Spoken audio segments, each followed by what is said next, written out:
यजमान, सारे यजमान हैं जी हम। कौन कौन?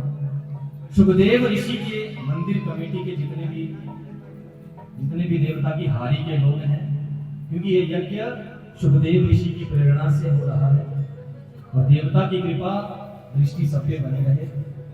और सुखदेव ऋषि महाराज के आशीर्वाद से सर्वजन कल्याण के लिए, सबके कल्याण के लिए ये यज्ञ किया जा रहा है। तो सुखदेव ऋषि महाराज की मंदिर कमेटी के सभी सदस्य और सुखदेव ऋषि के कुल पुरोहित श्री पंडित श्री प्रकाश शर्मा जी, पंडित श्री नारायण शर्मा जी,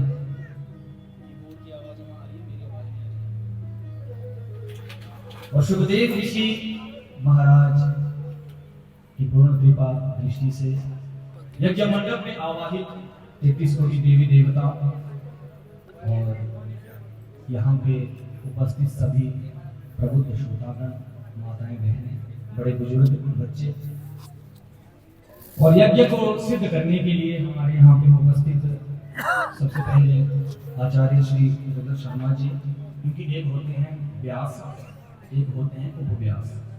व्यास का काम है मूल पाठ करना। 18,000 श्लोक हैं हमारे भागवत जी में। तो सबसे पहले परिचय हमारे देवता जी के कुल पुरोहित जो कि नागधार से हैं, आप सब लोग जानते हैं, श्री प्रकाश शर्मा जी और श्री नारायण शर्मा जी। और मूल पाठ में हमारे कुल्लू से आए हुए आचार्य श्री रजत शर्मा जी, रजत शास्त्री जी, जो कि मूल पाठ में हमारा सहयोग करेंगे, उपवाचक के रूप में हमारा सहयोग करेंगे। और कीबोर्ड पे आए हुए हमारे शास्त्री श्री कमलकांत शर्मा जी, जो कि पंजगाई से आगे लाड़ा घाट के नजदीक इनका घर है। और ढोलक पे हमारे शास्त्री श्री प्रदीप शर्मा जी, जो कि पंजाई से हैं, आपकी बाली चौकी पंजाई से। और रिदम पैड पे आए हुए हमारे शास्त्री श्री गगन शर्मा जी, जो कि बोहर जया चौक से संबंध रखते हैं। तो आए हुए विद्वत सारा समाज, ब्राह्मण देवता और यहाँ पे उपस्थित प्रबुद्ध श्रोतागण, सबसे पहले कथा प्रारंभ करने से पहले, जैसे हमारे देवता सुखदेव ऋषि जी महायोगी हैं, योग के द्वारा सर्वप्रथम अपने मन को एकाग्र करेंगे। क्या करेंगे जी? एकाग्र करेंगे मन को। एकाग्र सबसे पहले अपने शरीर को बिल्कुल ढीला छोड़ दीजिए और फिर गहरी सांस लें, आंखें बंद करते हुए, क्योंकि आंख बंद करना योग का पहला नियम है। आंखें बंद करते हुए सबसे पहले अपने मन को एकाग्र करना है।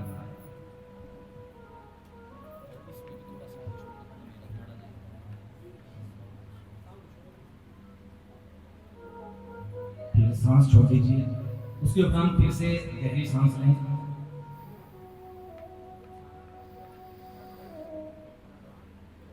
अपने मन को इधर उधर नहीं भटकाना, केवल ध्यान परमात्मा के चरणों में कि प्रभु हम आपके लिए ही इस दरबार में आए हैं, आपकी कृपा दृष्टि हमारे ऊपर बनी रहे। और फिर से सांस छोड़ दीजिए। 3 बार ऐसा कृत्य करें।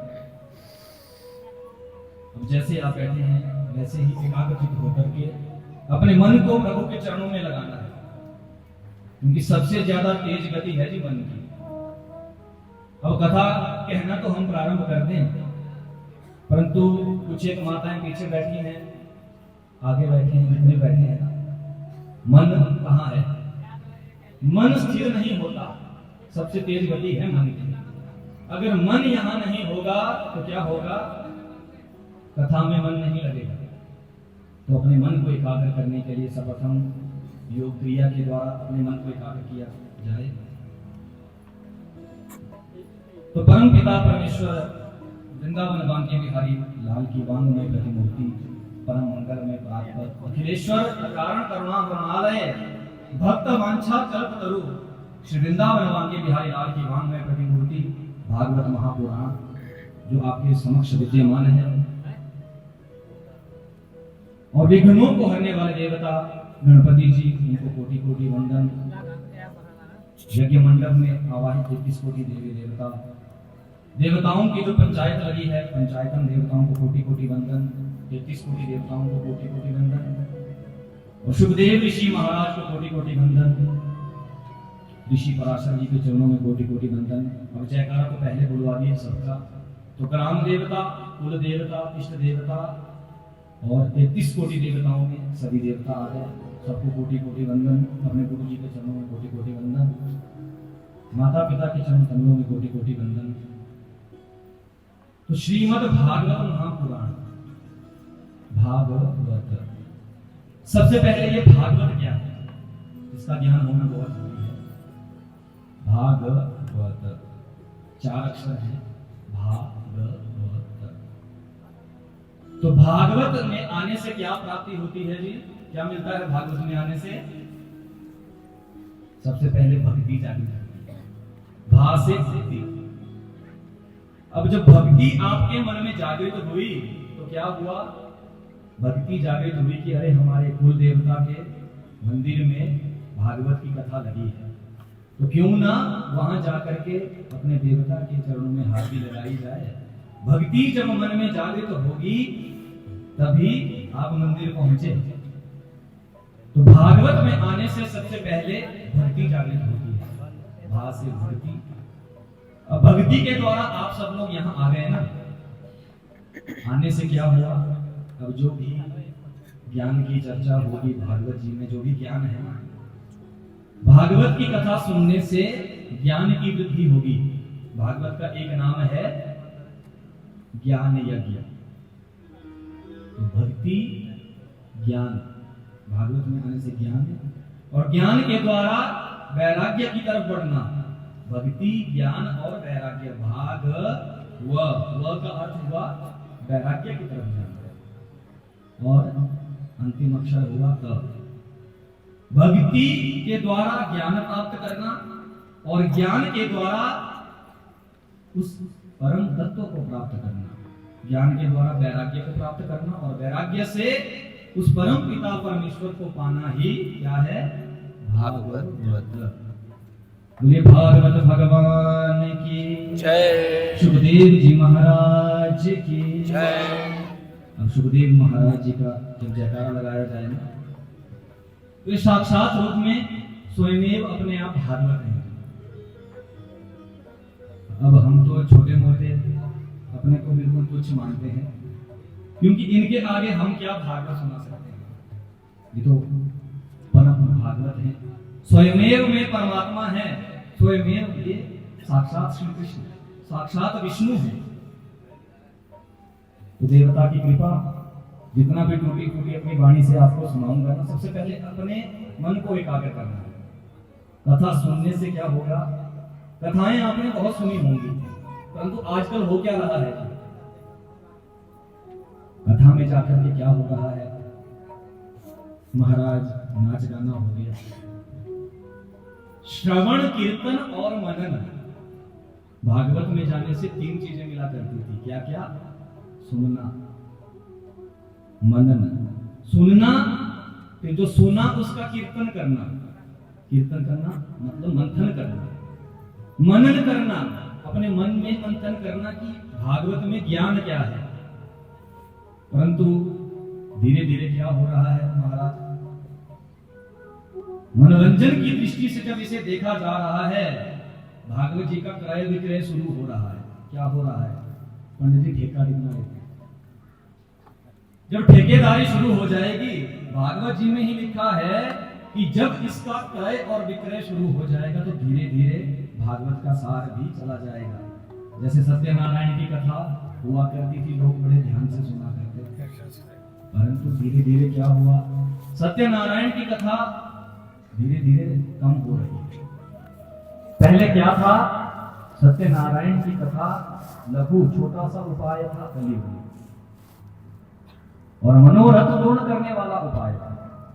तो जब भागवत को मनोरंजन की दृष्टि से ले लिया जाएगा और जब भागवत का क्रय और विक्रय शुरू हो जाएगा तो समझो क्या होगा?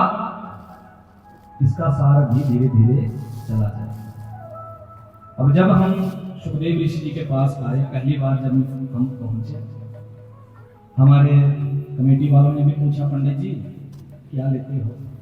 मैंने बोला भगवान के नाम का क्या लेना महाराज, अगर इस दृष्टि से, अर्थ की दृष्टि से हम भागवत जी को लेंगे तो समझो कल्याण नहीं, इसका कोई मूल्य दे ही नहीं सकता। जो भी तो इच्छा हो, मैंने इनसे यही कहा महाराज जो देवता का आशीर्वाद है ना वही बहुत बड़ा है। तो क्रय और विक्रय ये कोई खरीदने की चीज नहीं है कि महाराज पंडित जी को ठेका दे देंगे। तो आजकल हो ही ऐसा है महाराज, ठेके की बात हो रही है, पंडित जी बोलो कितना ठेका है आपका। परंतु जब ठेकेदारी शुरू हो जाएगी तो समझो इसका सार धीरे धीरे चला जाएगा। तो आप सब लोग यहाँ पे बैठे हैं, भागवत जी में एक बड़ा सुंदर श्लोक आता है क्या, भाग्योदयेन बहुजन्म समर्जितेन सतसंगमं च लभते पुरुषो यदा वै अज्ञान हेतु कृतमन्मोहमदंधकार नाशं विधाय हि तदा दयते विवेकः। तो भाग्योदयेन बहुजन्म समर्जितेन, बड़ा सुंदर श्लोक है कि एक जन्मों का भाग्य नहीं अपितु अनेक जन्मों का भाग्य जब उदय होता है तब क्या होता है, भाग्योदयेन, भाग्य उदयेन बहुजन्म समर्जितेन। ना जाने कितने जन्मों का हमारा कृत कर्म है, शुभ कर्म है जो हमारी रुचि भागवत में।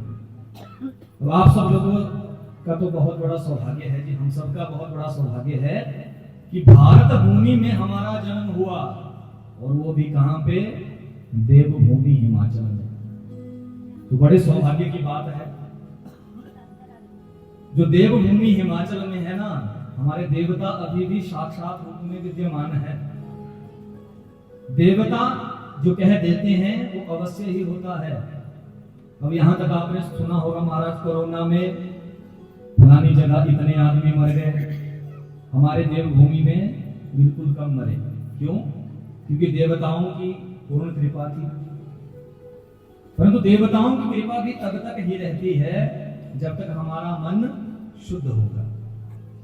अगर मन शुद्ध नहीं होगा तो देवता भी पहले क्या देखते हैं, परीक्षा लेते हैं भक्त की पूर्ण रूप से। जब परीक्षा ले ली जाती है, भक्त परीक्षा में पास होता है, अब जो ज्यादा भक्ति करता है क्या होता है, उसकी परीक्षाएं भगवान ज्यादा देते हैं। तो एक जन्म का नहीं अपितु हजारों जन्मों का सौभाग्य हमें भागवत की कथा में लेकर के आता है, भागवत में रुचि होती है। तो हम तो अपना बहुत बड़ा सौभाग्य मानते हैं कि जिनका स्वयमेव भागवत है, जो स्वयमेव ही भागवत है, उनकी कृपा हमारे ऊपर हुई। मैं तो अपना बड़ा सौभाग्य मानता हूँ। इतना बड़ा मैं विद्वान भी नहीं हूँ, जो भी अपने गुरु जी के आशीर्वाद से जो भी टूटा फूटा अथाह समुद्र है जी भागवत, इसमें से जो भी छोटा मोटा ज्ञान मैं प्राप्त कर पाया सुखदेव ऋषि की कृपा से आपको सुनाऊंगा। और अपना भी एक सौभाग्य मानता हूँ कि देवता के मंदिर में मुझे कथा कहने का मौका मिला। बोलिए सुखदेव ऋषि महाराज की जय।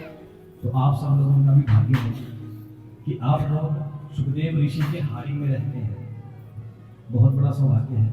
जो साक्षात रूप में भगवान है, जिनका स्वयं भागवत है। अगर सुखदेव ऋषि इस पृथ्वी के ऊपर कलयुग में भागवत को नहीं लाते तो मनुष्यों का कल्याण होना ही नहीं था। और राधा रानी के परम प्रिय हैं हमारे सुखदेव जी महाराज, राधा रानी के परम प्रिय। राधा रानी किशोरी जी के तोता रूप में थे राधा रानी के पास। तो सुखदेव ऋषि की जो जन्म की कथा है वो प्रथम स्कंध में उनका विवरण आता है थोड़ा सा, बाकी कौशिकी संहिता में इसका पूर्ण विवरण मिलता है। तो आज कथा का अवगहन करते हुए महात्म्य की कथा में हम प्रवेश करेंगे। पहले दिन की कथा होती है महात्म्य की। तो भागवत महापुराण में 18,000 श्लोक हैं। कितने श्लोक हैं जी? 18,000। स्कंद कितने हैं? 12 स्कंद। 12 और 335 इसमें अध्याय। अध्याय। 335 अध्याय, 18,000 श्लोक और 12 स्कंद। 12 इसमें स्कंद हैं। तो व्यास ऋषि जी ने इस भागवत महापुराण, जो पुराणों में सर्वश्रेष्ठ है, पंचम वेद जिसे कहा गया, ऐसे भागवत महापुराण को पृथ्वी के ऊपर लाया। तो श्रीमद् भागवत कथा की पद्धति क्या है, उसके नियम क्या है, इसका सारा ज्ञान महात्म्य की कथा में आपको मिलेगा। महात्म्य का अर्थ हुआ महिमा, कि इसकी महिमा